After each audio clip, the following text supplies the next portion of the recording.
So, I watched every Resident Evil movie and the shows, and I want to die.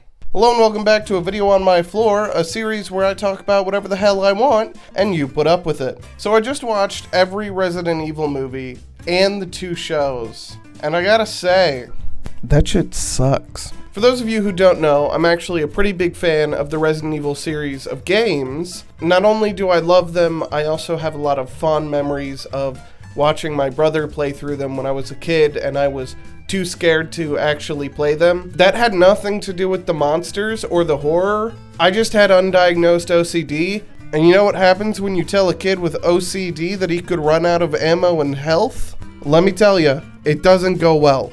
Unfortunately, Resident Evil isn't just video games, it's also a series of movies, all of which are bad.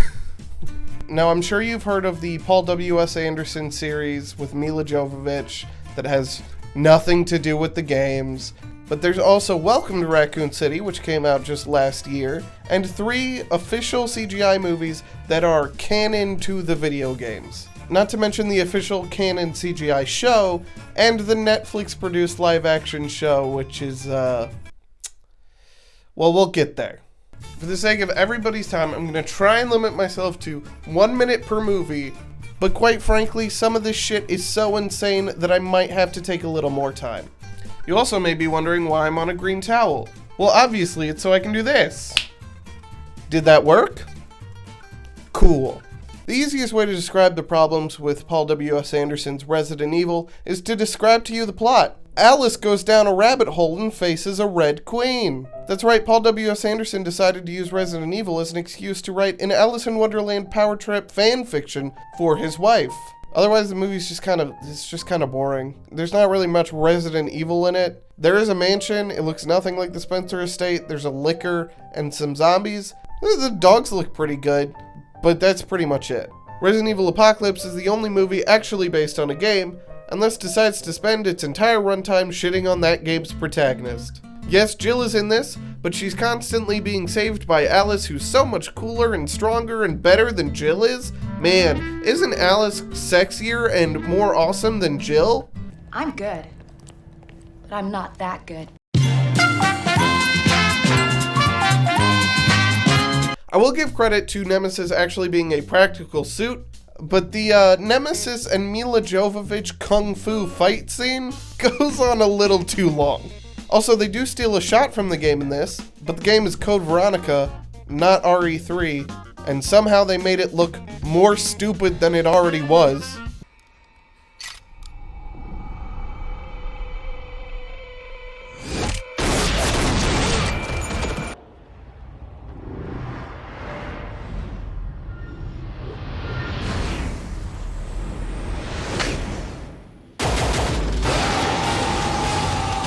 Resident Evil Extinction is just a fucking boring mess. I've got like nothing to say about this movie. After Resident Evil Apocalypse, there was an actual apocalypse. Alice has psychic powers for some reason. Claire is there. There's like nothing to say about this movie, except that using the first game's Tyrant after already using Nemesis feels like a massive downgrade. This is amazing. He knows what it is. That's right, bub. Say hello. Come on, Captain, give me a break, will you? Say hello to your Aunt Alicia. But when I watched Resident Evil Afterlife, something magical happened.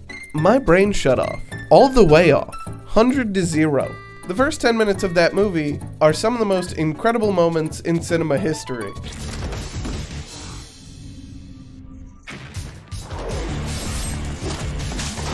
I cannot stress to you enough how hard I was laughing and cheering. And the incredible part is, it only exists to undo the plot of the first 3 movies.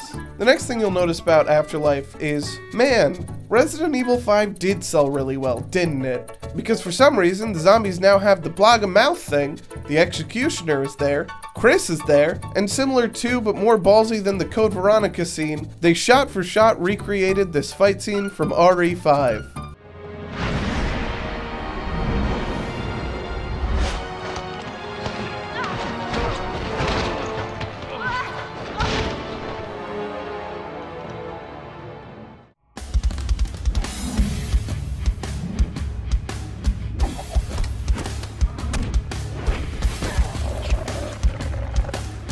except it looks way worse. By the time you hit Resident Evil Retribution, you realize Paul W.S. Anderson just really doesn't want to have a plot anymore. He doesn't care. And frankly, the movie's much better for it. Jill's finally here in her RE5 outfit. Ada, for some reason, has all of her lines ADR'd. Carlos is back for incredible reasons. And I will give credit to them putting Leon and Barry together for the first time since Resident Evil Gaiden. But nothing in any movie or game will ever top the Resident Evil Clone Factory. Resident Evil Clone Factory. That's all I need to say. Those 4 words put together are the most incredible thing I've ever seen. Resident Evil Clone Factory. That's it. That's the entire thought. If Retribution wasn't proof enough for you, how about the fact that the final chapter opening contradicts all the other movies' plots? The final chapter, I mean, again, if your brain's off, it's awesome. I love it. Like, just everything about what happens in this movie screams, I did not give a shit about what I set up in the last one. I mean, the fact that the opening scene is a literally nuked version of the last movie's ending, he didn't even give a shit about closing that loop this time. He just said, fuck it, new plot. The last 3 movies in the series are incredible schlock, just 10 out of 10, stupid popcorn and beer time. Fucking fantastic. Paul W.S. Anderson, up there with the best. The first movie invented the laser hallway that Resident Evil 4 stole and did better, and it took until 2016 for them to steal the laser hallway from RE4 back and still somehow do it worse. I love this movie so much. It just makes no sense, and it doesn't give a shit that it doesn't make sense. And just everything in it retcons all the other movies. It is the perfect example of what happens when you don't have someone keeping track of your lore. And if anyone should appreciate that, it's me. Finally, we have Resident Evil Welcome to Raccoon City, the movie released last year that tries to be far more game accurate, but decides to slam together the plots of Resident Evil 1 and Resident Evil 2. However, the trouble that any Resident Evil fan will tell you is that combining the plots of Resident Evil 1 and 2 makes no fucking sense, because they take place months apart. In fact, it would have made infinitely more sense to do Resident Evil 1 and then a movie combining RE2 and RE3, because those take place over the course of the same few days. But what are you gonna do? This movie has a really weird problem that I've been calling missing the forest fire for the trees. The movie is full of these details that only die-hard fans would really notice, but then has a plot that would piss off anyone who cares enough to notice all the details. For example, you've got the exact Welcome Leon sign from Resident Evil 2 Remake, but then Chris and Claire grew up in William Birkin's orphanage and see him as a father figure. The entrance to the RPD and the Spencer Mansion look exactly like the video games, but then Chris and Claire are like almost estranged and Claire is a crazy conspiracy theorist. The RPD keys looking exactly perfect, but being used in the orphanage. The Moonlight Sonata room is recreated exactly. There's this ad for the first aid spray. I'm pretty sure this is the RE engine stuffed alligator from Lucas's room.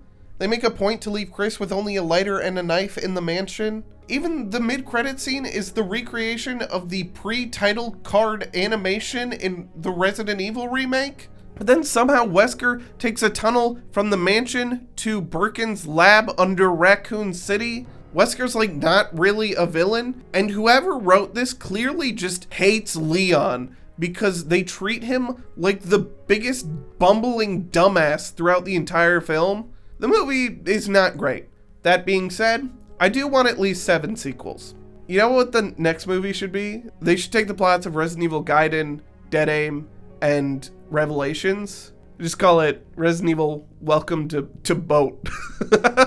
Alright, I've been putting it off long enough. Let's talk about the Netflix series. Netflix's Resident Evil is a hot fucking mess. After watching it, I now understand why it was canceled after only 1 month. It takes Resident Evil and turns it into one of those edgy teen dramas where everybody keeps saying fuck all the time. And because it uses the games as canon, that means there is a Resident Evil canon that confirms the existence of Clanad, Decadence, the torrenting site Nya, and Zootopia porn. I will give them credit that they use some stuff that other adaptations didn't. Like you get the giant alligator from RE2. That's neat. Now, I will say that I was very confused when they said, yes, the games are canon to the series. He died in a volcano. It's okay, though. He wasn't very nice. Your time's up, you son of a bitch.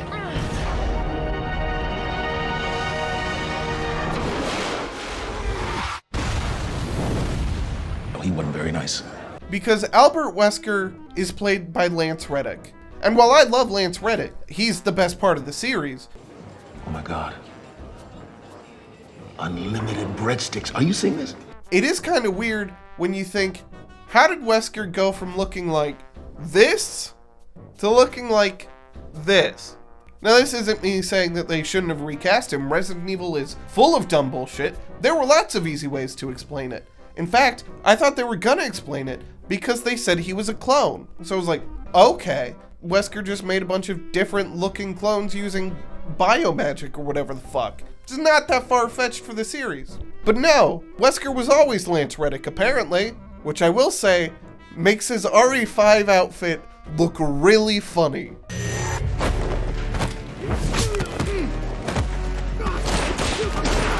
You may have noticed I haven't said anything about the plot, because who gives a shit? It's bad. I don't care. Speaking of canon, let's talk about the CGI movies. That's right, Resident Evil Degeneration, Damnation, Vendetta, and Infinite Darkness are all canon. Degeneration was the only one I saw as a kid. But it says a lot that my entire memory of the movie was just the airport, and that's like maybe a third of the actual film. Leon and Claire are finally back together for the first time since RE2. Yuri Lowenthal is playing like 5 different dudes. Human rights organization TerraSave has demanded that Will Pharma immediately release the results of their clinical tests conducted in India. It's urgent. I reached Frederick Downing from Will Pharma. Senator, may I make a suggestion? We could slip out through the regular entrance. I want to go home! And Matt Mercer plays the bad guy. Why am I mentioning that? Because in Resident Evil Damnation, Matt Mercer is Leon. Yeah, over the course of the Resident Evil CGI series, Leon is the main character in all 4 and has 3 different voice actors. Damnation, there's like nothing to say. Having lickers be controlled by the Plaga is weird. The Kung Fu fight between Ada and the President is hilarious. Mr. X looks really fucking stupid here. Also, this shot of Mr. X. Oh no, big brother, I'm stuck in the elevator. Honestly, the most insane part of Damnation is finding out that this dude wasn't Chris. I would have put serious money on that being Chris before actually watching it. But speaking of Chris, Resident Evil Vendetta. I'm sure you've seen the infamous gunfight at the end of RE Vendetta, but what if I told you that is far from the craziest thing that happens in this movie? Okay, it's not that far, it's pretty fucking crazy, but for example, this railgun that someone shoots in the middle of Manhattan and probably kills more people than the virus did? Actually, almost certainly kills more people than the virus did, because they cured the virus. It is good to see Rebecca back, though. I love Rebecca. It is kind of nutty, though, that Leon's plot in this is exactly the same as Chris's in RE6, minus the amnesia, and Chris just starts screaming at him to get his shit together, like Chris wasn't doing the same thing 2 years ago. But my favorite part of the movie is that it canonizes the existence of Breaking Bad. Hey. I just realized DC and Damien aren't talking about Breaking Bad for once. Hey, don't go there, Chris. Yo, that shit's ahead of its time. It's a goddamn masterpiece. When you're playing RE7, the Bakers probably watched Breaking Bad and recognized it for the masterpiece that it was. Which means Better Call Saul probably exists, and there was probably an episode where Jimmy McGill had to defend a bioterrorist. Finally, there's Infinite Darkness, which is just a movie they cut into 4 episodes. It is neat that they used the RE2 remake voice actors for Leon and Claire. That was nice. The plot is boring. It is nice that they finally kind of acknowledged that the government was probably buying bioweapons. But the saddest part of the whole thing is that they basically confirm that Leon and Claire will never get together. And Leon finally kind of admits to wanting it. You know, Claire calls him and is like, hey, give me the chip. I'll send these to all the right sources. And Leon says, I thought you called because you wanted to grab dinner. And then they have to go their separate ways because, you know, Leon works for the government, and if he gave her the chip, it probably be really bad for him, but they just call it them doing things their own way. It's a 5 out of 10. The tyrant design is kind of cool. That's about it. But surprise, we still got to talk about the most accurate Resident Evil movie, Monster Hunter. Finally, Paul W.S. Anderson made a movie that follows the plot beats of Resident Evil perfectly. He just called it Monster Hunter. And trust me, I could go on for a whole lot longer than Resident Evil on how bad the Monster Hunter movie is. But for the sake of this video, I'm gonna try and keep it to the Resident Evil bits. So this movie starts with Alpha Team searching for Bravo Team, who went dark out in the wilderness, and then find their wrecked convoy attacked by some kind of horribly strong beast. But then a monster shows up and chases them into a den of man-eating creatures. Are you getting it yet? Anyway, and it doesn't stop there. It just keeps going, mirroring the plot of Resident Evil, except Barry is Tony Jaa, and they won't stop talking about chocolate. And they even call the Rathalos a nigh unkillable monster, like Wesker talking about the Tyrant. Except that anybody who's played Monster Hunter enough will tell you instantly the Rathalos is not nigh unkillable. It's like the first thing you have to do at the end of low rank or the start of high rank. It's really not that hard of a fight. And at the end, it kind of looks like the battle-damaged burning Tyrant, and then Tony Jaa swings in with explosive rounds to finish it off. It's insane. He finally made a Resident Evil movie. He just had to kill something else that I love to do it. Also, how do you fuck up the easiest thing to get right in the whole movie? So good. So tasty. That's it. One word off. How do you fuck that up? So good. Thanks for watching. I hope you enjoyed this. Be sure to like, comment, subscribe, and share with your friends. All the YouTube things. If you want me to do more videos like this where I just talk about whatever I've been watching, let me know. If you want me to talk more about Resident Evil, let me know. If you want me to talk more about Monster Hunter, let me know. I will happily do all of those things. If you want to hear more of my thoughts of the movies and a lot more thoughts about the Monster Hunter movie, I've released a little podcast video for members and Patreons only. So if you want to do that, feel free to join one of those. If not, that's fine too. See you next time.